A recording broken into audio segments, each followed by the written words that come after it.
शैक्षणिक क्षेत्रामध्ये काम करीत असताना आपणासमोर छोटी मोठी अनेक आव्हाने येऊन उभी राहतात.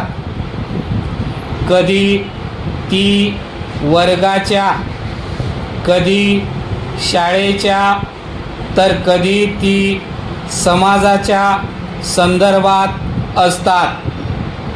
कधी ती अध्यापनाच्या, तर कधी ती अध्ययनाच्या संदर्भातील असतात. कधी ती व्यक्तिगत, तर कधी ती सामूहिक स्वरूपाची असतात. कधी ती शालेय सोयीबाबतची, तर कधी ती शैक्षणिक साहित्य साधनासंबंधीची असतात.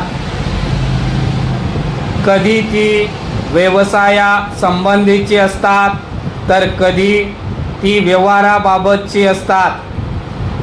शिक्षकांना अशा आव्हानांना सामोरे जाण्याची नित्य तयारी ठेवावी लागेल.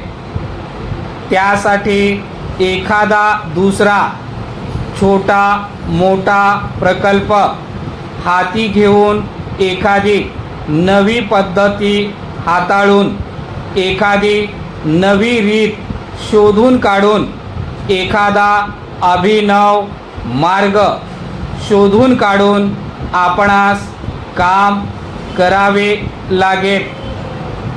नवे उपक्रम योजून आपणास आपलाही विकास करून घेता येईल व आपल्या कार्याच्या नव्या दिशा धुंडाळता येतील.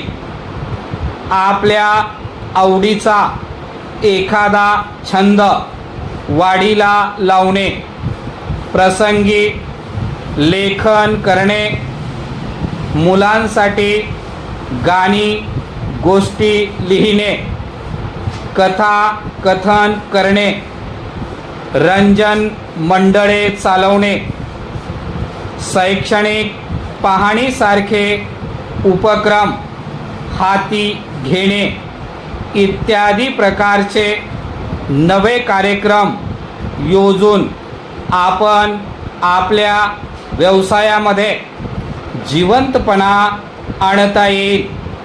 हे सारे आपणास स्वयंप्रेरणेने आणि स्वयंप्रज्ञेने करावे लागेल. त्यामधून आपणास अध्यापन कार्यामध्ये या ना त्या स्वरूपाचा प्रयोग करण्यासाठी उपयुक्त असे काहीतरी नवीन आणि वेगळे करून दाखवण्याची प्रेरणा मिळत राहील.